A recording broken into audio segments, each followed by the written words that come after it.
Lectura del libro del profeta Isaías. Esto dice el Señor: velen por los derechos de los demás, practiquen la justicia, porque mi salvación está a punto de llegar y mi justicia a punto de manifestarse. A los extranjeros que se han adherido al Señor para servirlo, amarlo y darle culto, a los que guardan el sábado sin profanarlo y se mantienen fieles a mi alianza, los conduciré a mi monte santo y los llenaré de alegría en mi casa de oración. Sus holocaustos y sacrificios serán gratos en mi altar, porque mi templo será la casa de oración para todos los pueblos. Palabra de Dios.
Lectura de la carta del apóstol San Pablo a los romanos.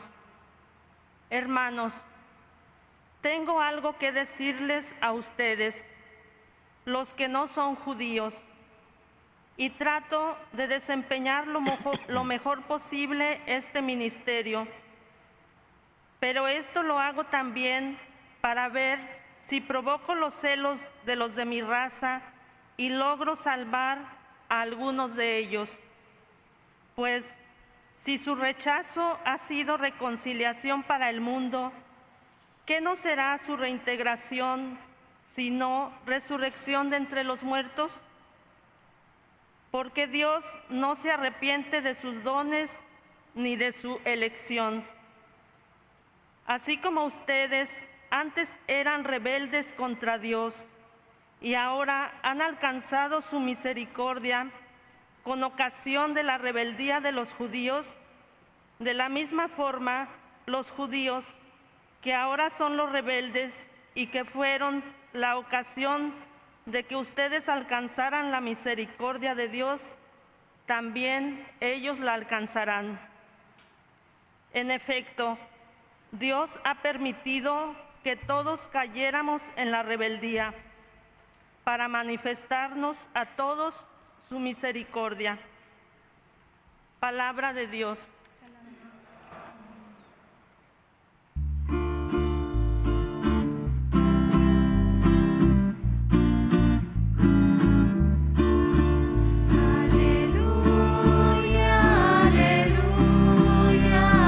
el Señor me su gracia para que pueda proclamar el santo evangelio con pureza de corazón.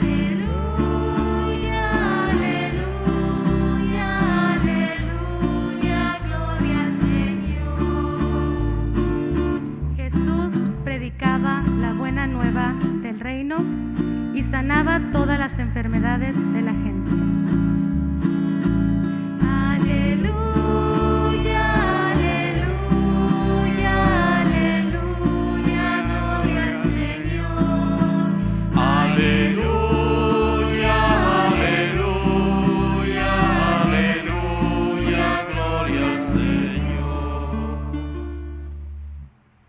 El Señor esté con ustedes. Y con tu espíritu.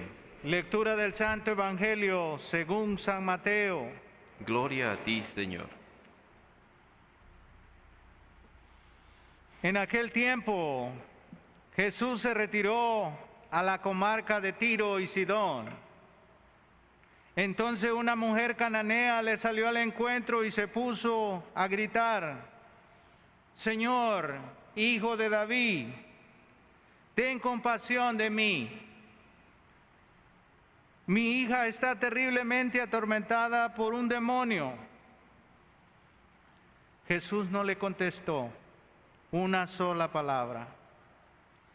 Pero los discípulos se acercaron y le rogaban: atiéndela, porque viene gritando detrás de nosotros. Él les contestó: yo no he sido enviado sino a las ovejas descarriadas de la casa de Israel. Ella se acercó entonces a Jesús y postrada ante él le dijo: Señor, ayúdame. Él le respondió: no está bien quitarle el pan a los hijos para echárselo a los perritos. Pero ella replicó: es cierto, Señor, pero también los perritos se comen las migajas que caen de la mesa de sus amos. Entonces Jesús le respondió: mujer, qué grande es tu fe, que se cumpla lo que deseas. Y en aquel mismo instante quedó curada su hija. Palabra del Señor. Gloria a ti, Señor Jesús.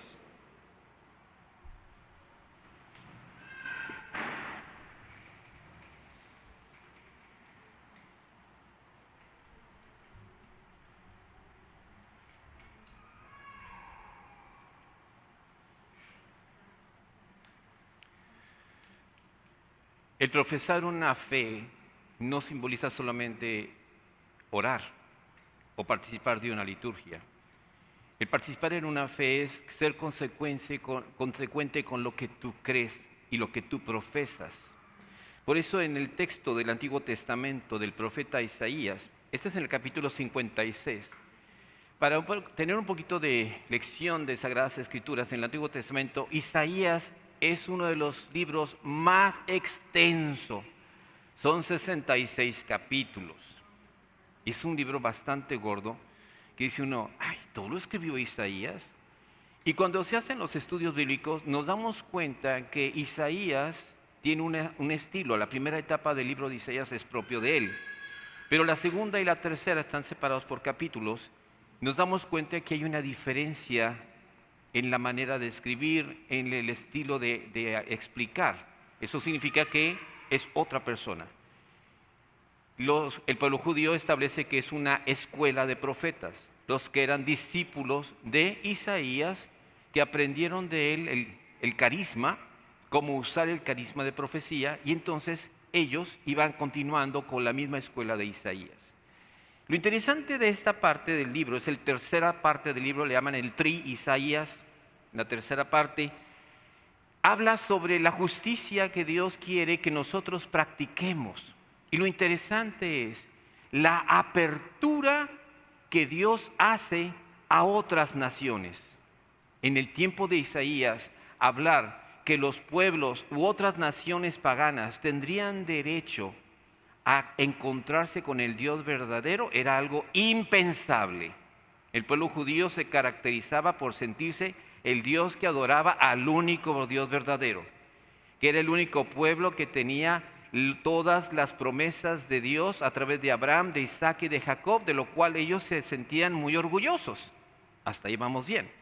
Pero ese pueblo cometió mucha idolatría. Yo creo que los atrapaban para que no vieran las cosas que habían cometido, pero la Sagrada Escritura establece muy claro que ese pueblo continuamente caía adorando a Misroc, adorando a Dagón, adorando a los Baales, adorando a Astarte, y se andan queriendo limpiar de que no, que todos los pueblos demás eran idólatras. Ellos también tenían cola que le pisen. Por eso es interesante lo que el Señor les dice: velen por los derechos de los demás, practiquen la justicia, porque mi salvación está a punto de llegar. Estamos hablando de la venida del Mesías, del Cristo, que iba a traer una renovación, una restauración en el pueblo.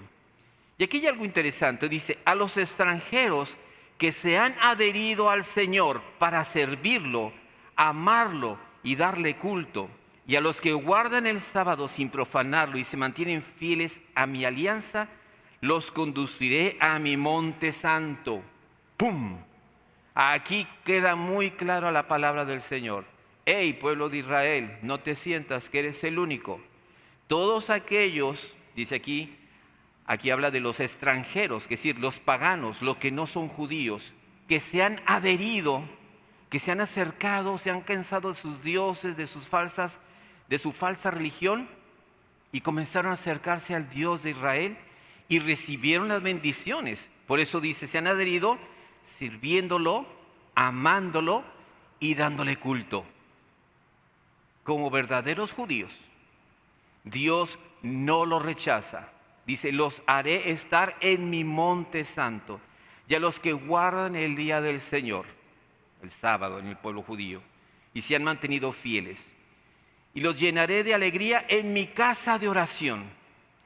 En el templo de Israel estaba en Jerusalén, el templo que había construido Salomón y que después fue restaurado por Herodes, era donde se daba el verdadero culto a Dios.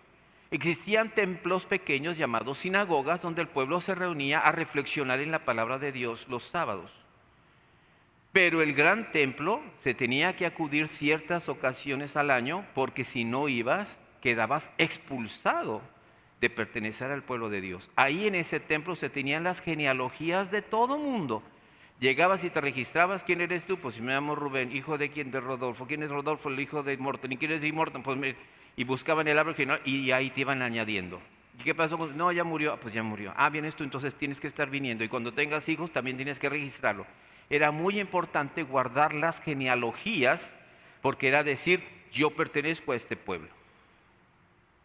Pueden darse cuenta de la importancia que tenían todo eso. Pero aquí el Señor dice: ya no me interesarán las genealogías, sino a los que me busquen de todo corazón. Llenaré de alegría en mi casa, los llenaré de alegría en mi casa de oración. Sus holocaustos y sacrificios serán gratos en mi altar. Holocaustos y sacrificios. En el Antiguo Testamento llevabas tú una ofrenda, un cabrito, un borreguito, una res, un becerrito, que ofrendabas, y el sacrificio se hacía afuera en el altar del sacrificio, se consumía en el fuego, y después con unas pinzas se sacaba una parte de la carne, una para el sacerdote y otra parte se daba a la familia que había ofrecido el sacrificio para que lo comieran. Eso se llama sacrificio de comunión. Se ofrecía el animal, se quemaba, una parte era para Dios y la parte que Dios daba a la gente para que comieras de ese sacrificio, para recibir la bendición que se te da Dios el Señor a través de eso. Hoy en nuestros días estamos en lo mismo. Aquí traemos una ofrenda de pan y vino como Melquisedec, y ese pan y ese vino, por la acción del Espíritu Santo, se transforma en el cuerpo y la sangre de Jesús, que es nuestro sacrificio que ofrecemos al Padre. Jesús se ofrece al Padre como sacrificio por nosotros, un sacrificio perpetuo. Son millones y millones de misas las que se celebran, entonces son millones y millones de sacrificios. No, es un solo sacrificio que se ha perpetuado, porque para Dios todo es posible. Y todos comulgamos de ese sacrificio. Al comerlo estamos participando de la unión con Dios. Y eso es lo que nos dice lo que el Señor, llamando a la salvación a todos los pueblos, no solamente al pueblo de Israel. En el Nuevo Testamento, San Pablo en su carta a los Romanos hace una explicación de lo que hemos estado viendo cada semana. Esta carta a los romanos es al pueblo pagano, a los gentiles que han recibido a Jesús como Salvador y Señor. Y les dice a ellos: tengo algo que decirles a ustedes que no son judíos. Y trato de desempeñar lo mejor posible mi ministerio. San Pablo, que había sido perseguidor de los cristianos y un judío pero bien recalcitrante, un judío de buena cepa, Dios lo llama a dar el mensaje de salvación a los paganos. Y lo hace en obediencia, pero les quiere dar algunas explicaciones de una situación importante. Dice: esto lo hago también para ver si provoco los celos de los de mi raza. Dios había llamado a Israel a ser su pueblo y le había dado a las promesas a Abraham: en ti serán bendecidos todos los pueblos de la tierra. Y Abraham creyó a Dios y Dios le dio un hijo. Pero después nos enteramos que ese hijo, que es Isaac, representa al que iba a ser el Mesías, que vendría en el futuro. Y que por medio de ese descendiente de Abraham, todas las naciones de la tierra serían bendecidas. Pero en el tiempo de Jesucristo, como dice el evangelista San Juan, vino a los suyos, pero los suyos no lo recibieron. Prefirieron las tinieblas a la luz. En el tiempo de Jesús, la gente celebraba sus sacrificios, ofrendas, rituales, tenían la ley de Moisés, hacían sus prácticas de lo que debían y no debían hacer, aparte de los 10 mandamientos. Cuando viene Jesús y se revela como el enviado de Dios, Jesús habla de que las prácticas de Moisés no son necesarias. Es que Moisés nos ordenó que podíamos divorciarnos de nuestras esposas. Y Dios Jesucristo les dice: así no fue en el principio. Dios hizo al hombre y a la mujer, y el hombre dejará a su padre y a su madre y se unirá a su mujer y serán uno solo. Eso del divorcio fue una situación de Moisés por la dureza de sus corazones, pero a esa no era la voluntad de Dios. Jesús les muestra el verdadero mensaje de salvación y por lo tanto lo que Moisés había dicho o hecho quedaba abrogado, quedaba ya hecho a un lado, porque primero está la palabra de Dios que la palabra del hombre. En ese momento Jesucristo fue motivo de división en el pueblo de Israel. ¿Recuerdan la profecía que le dijo Simeón a María? Y este hijo tuyo será causa de división, levantamiento y caída de muchos en Israel, y a ti una espada te atravesará tu alma. Y María pues guardaba eso, no entendía exactamente lo que estaba pasando. Y eso es lo que sucedió. Obviamente muchos judíos recibieron a Jesús como Salvador y Señor, dejaron las prácticas de Moisés y se convirtieron en seguidores de Jesucristo. Pero otros prefirieron quedarse en la práctica del Antiguo Testamento. Por eso hasta el día de hoy existe el pueblo de Israel. Entonces podrás preguntarte: Padre, ¿y qué somos nosotros? Bueno, nosotros somos el Israel espiritual. Somos el pueblo de Dios. La Iglesia Católica es el nuevo Israel, de gente de toda raza, lengua, pueblo y nación, que estamos creyendo en el Dios de Israel, que se nos ha revelado a través del Salvador Jesucristo, y que todas las promesas de la Sagrada Escritura que estaban en el Antiguo Testamento pasan a ser también promesas para nosotros. Y por eso San Pablo dice: hago también esto para ver si provoco los celos de mi raza y logro salvar a alguno de ellos. ¿Por qué? Porque los judíos se comenzaron a dar cuenta que los paganos convertidos a Cristo ya no adoraban a los falsos dioses, sino adoraban al Dios de Israel, siguiendo a través de Jesús. Utilizaban ¿qué cosa? Las sagradas escrituras de ellos. Yo recuerdo a un amigo judío cuando vivía en México y me decía: ¿qué es eso? Mi Biblia. Oh, la Tanakh, sí, y la veía. Y comenzó a revisar. Oye, ¿son las mismas? Sí, son las mismas escrituras de ustedes. ¿Y qué son? ¿Son las promesas de Dios? Oye, pero ¿son las promesas para mí? No, son las promesas para mí. Yo creo en las promesas de Dios. Y estas. Me dice: pero es que es nuestra escritura. Claro, porque ustedes son nuestros hermanos mayores. Pero ustedes no aceptaron a Jesús y por eso se quedaron atrás. Pero para nosotros, y eso les sacaba de onda, porque decía: ¿cómo? Pues así es. Porque nosotros adoramos al mismo Dios que ustedes, pero que nos ha revelado a través de Jesús el Mesías. Y ahí es donde él dice, no, yo no, te quedaste atrás. Pero nosotros somos ese Israel.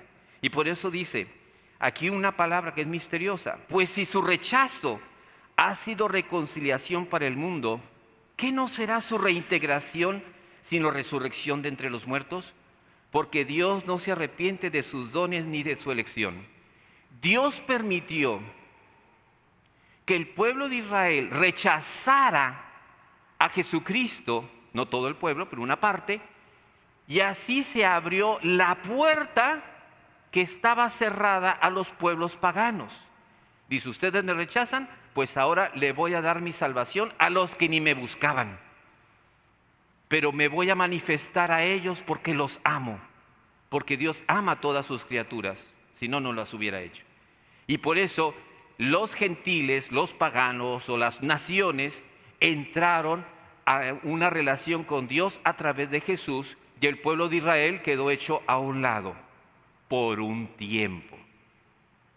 Porque aquí dice el pensamiento de Pablo, que no será su reintegración, sino resurrección de entre los muertos, porque Dios no se arrepiente de los dones que ha otorgado. Dios le prometió a Abraham, a Isaac y a Jacob, a sus patriarcas y a sus profetas, la salvación. Y la palabra de Dios se debe cumplir como Él lo ha dicho. ¿Cuándo será? No lo sabemos, pero sí sabemos que la última generación del pueblo de Israel reconocerá a Jesús como su Mesías. Y entonces será el tiempo de los judíos de nuevo para volver al Mesías, a Jesucristo. Porque a nosotros se nos abrieron las puertas, pero ahora, como estamos viendo en el mundo, hay un rechazo al cristianismo por parte de las naciones y pueblos. Dios lo está permitiendo. Se cerrará la puerta al mundo gentil y se abrirá la puerta otra vez al pueblo de Israel. Porque como decimos los hispanos, palo dado, ni Dios lo quita. Dios le dio las promesas a Israel y Dios no se arrepiente de haberle dado esas promesas. Pero se abrieron las puertas para nosotros, pero lo que Él prometió se lo va a dar al pueblo de Israel, porque es un pueblo amado por Él también. Dice, así como ustedes eran rebeldes contra Dios y ahora han alcanzado su misericordia con ocasión de la rebeldía del pueblo judío, así, ¿verdad? Ellos ahora son rebeldes y esa es la ocasión para que todos nosotros alcanzáramos la misericordia de Dios. En efecto, Dios ha permitido que todos cayéramos en rebeldía, judíos y no judíos, para manifestarnos su misericordia. Para que el judío no se sienta superior al pagano, ni el pagano que se crea superior al judío. Todos hemos fallado, todos hemos pecado, y la única solución se da a través de Jesús. Esto es la preparación para lo que viene en el Evangelio. Jesús se retira a la región de Tiro y Sidón, una región no judía, no hebrea, era donde había paganos. Había pocos judíos por ahí que se habían ido a vivir al extranjero. Y eso es lo que vamos a entender. Una mujer cananea o sirofenicia salió al encuentro de Jesús y lo iba buscando y le decía, Señor, hijo de David, ten compasión de mí. Y no se lo dijo una vez, se lo deja muchas veces. Y le decía, mi hija está terriblemente atormentada por un demonio. Jesús, hijo de David, ten compasión de mí, ayúdame, ayúdame. Jesús no le contestó una sola palabra. Imagínense a la mujer grite y grite Jesús. Señor.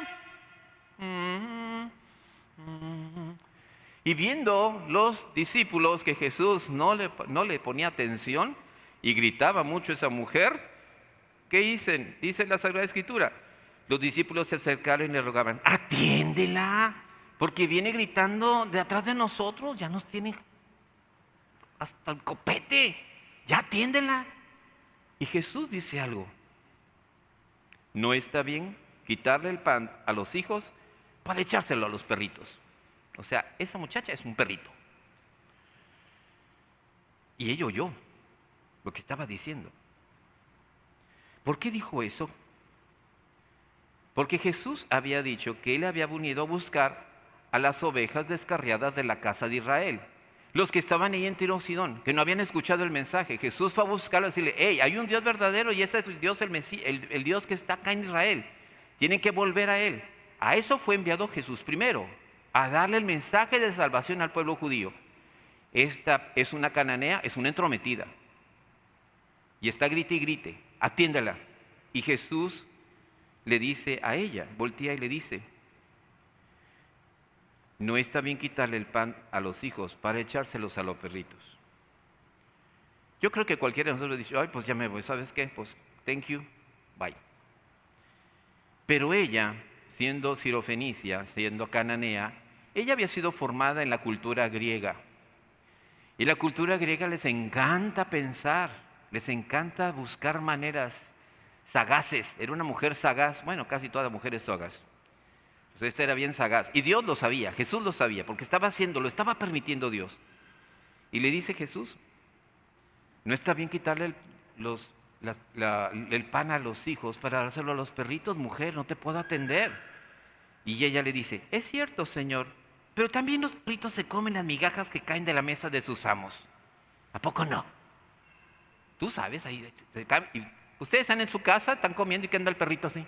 Y apenas se te cae una salchichita, se te cae y el perro la pesca antes de que la agarres tú. El perro la abrazó y es del perro. Entonces dice, Señor, pues los perros también nos comemos las migajitas. Pues te estoy pidiendo una migaja, o sea, no es mucho lo que te pido. Y Jesús le respondió, mujer, qué grande es tu fe, qué sagacidad de mujer. Le quita al Señor un milagro y le dice que se cumpla como lo deseas. Y en aquel mismo instante la niña quedó curada, quedó liberada del demonio. Eso es lo que Jesús quiere de nosotros, que seamos personas de fe, de tener la certeza de que cuando tú clamas a Dios, Dios responde a tu oración. Pero digo, clamas a Dios. ¿Qué es clamar? Vamos a interceder, vamos a pedir. Sí, Señor, te pido por las personas que están sufriendo de hambre. Señor, te pido por favor por estas personas. Eso es clamar, eso es pedir. Sí, una oración superficial. Hace unas 2 semanas recibí un video de una persona que estaba grabando a una niña orando. Y la niña estaba de rodillas. Y le dice, pobrecito, Diosito, por favor, ayuda a mi papá y a mi mamá. Y la niña lloraba. Y mira cómo está el problema en el mundo, esa cosa del coronavirus, como lo podía decir. Y lloraba, Señor, danos la curación, Señor. Y a mí me enterneció. No mandé ese video porque dije, muchas personas se van a asustar. No están preparadas para ver a una niña llorando, clamando, en una oración de clamor. Eso es clamar.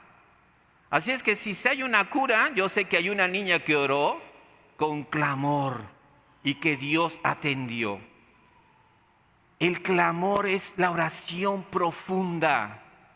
Desde lo hondo a ti grito, Señor.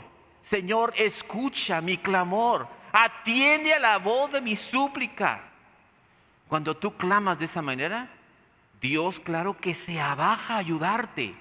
Dice un salmo, un abismo llama a otro abismo. Yo no entendía eso. Yo decía, Señor, ¿qué es eso de un abismo llama a otro abismo? Y en un momento de oración el Señor, el abismo de tu miseria, el abismo de tu pecado, el abismo de tu mala vida. Eres un pecador, un desgraciado, un necesitado. Y yo, ay, me dolió. Y el otro abismo, hijo mío, soy yo. El abismo de la misericordia, el abismo del amor divino. Yo soy la misericordia insondable, el amor insondable, la belleza insondable, la plenitud insondable. Jamás podrás abarcarme. Cuando tú reconoces tu miseria y caes en tu abismo de desesperación, de lágrimas, de reconocer tu nada, yo que soy abismo de amor, de misericordia, de piedad, de santidad, me abajo hasta ti y te tomo y te levanto. Cuando ores así, hijo mío, cuando oren así todos mis hijos, yo levantaré a mi pueblo y lo sanaré. No quiero oraciones falsas, no quiero oraciones piadosentas por encima. Quiero que reconozcas quién eres tú, que reconozcas tu miseria, tu pecado. Y yo te perdonaré, y yo te sanaré, y yo te levantaré, y yo te restauraré. Esa es la verdadera oración. Y para tenerla hay que pedirla y hay que reconocer. Pero cómo somos buenos para defendernos. Padre, yo he pecado. Y yo se lo digo a Dios, Señor, yo he pecado, pero mira, yo pequé porque el hermano me dijo, y yo, Señor, no te excuses. No quiero excusas. Quiero que reconozcas que eres un pecador. El darte mi misericordia, mi amor, es asunto mío y te lo voy a dar porque yo no niego mis dones, porque yo dije, los amaré y los perdonaré y los restauraré y los ayudaré. Como aquella ocasión Pedro que se hundió por su falta de fe y que gritó, sálvame Jesús, sálvame Señor. Y que dijo Jesús, vete por no creer en mí. ¿A poco hizo eso? ¿Hizo eso? Claro que no. Jesús fue, lo tomó y lo sacó. ¿Por qué dudaste? Aquí estoy. Y lo subió al barco. No pretendas orar. Ora. Ora de corazón. Ora con todo ese sentimiento interior de tristeza, de frustración, de ira, de situación que tengas. Señor, ya no puedo más. Ayúdame. Y el Señor vendrá en tu ayuda. Eso es lo que hizo esta mujer cananea. Gritaba, clamaba y fue sagaz y alcanzó la gracia. Si queremos obtener gracia de Dios a través de la oración, clamemos al Señor. En el nombre del Padre, del Hijo y del Espíritu Santo. Amén. Nos ponemos de pie. Hacemos nuestra profesión de fe. Creo en un solo Dios, Padre Todopoderoso, Creador del cielo y de la tierra, de todo lo visible y lo invisible. Creo en un solo Señor Jesucristo, Hijo único de Dios, nacido del Padre antes de todos los siglos, Dios de Dios, luz de luz, Dios verdadero de Dios verdadero, engendrado, no creado, de la misma naturaleza del Padre, por quien todo fue hecho, que por nosotros los hombres y por nuestra salvación bajó del cielo, y por obra del Espíritu Santo se encarnó de María la Virgen y se hizo hombre. Y por nuestra causa fue crucificado en tiempo de Poncio Pilato. Padeció y fue sepultado. Resucitó al tercer día según las Escrituras y subió al cielo. Y está sentado a la derecha del Padre. Y de nuevo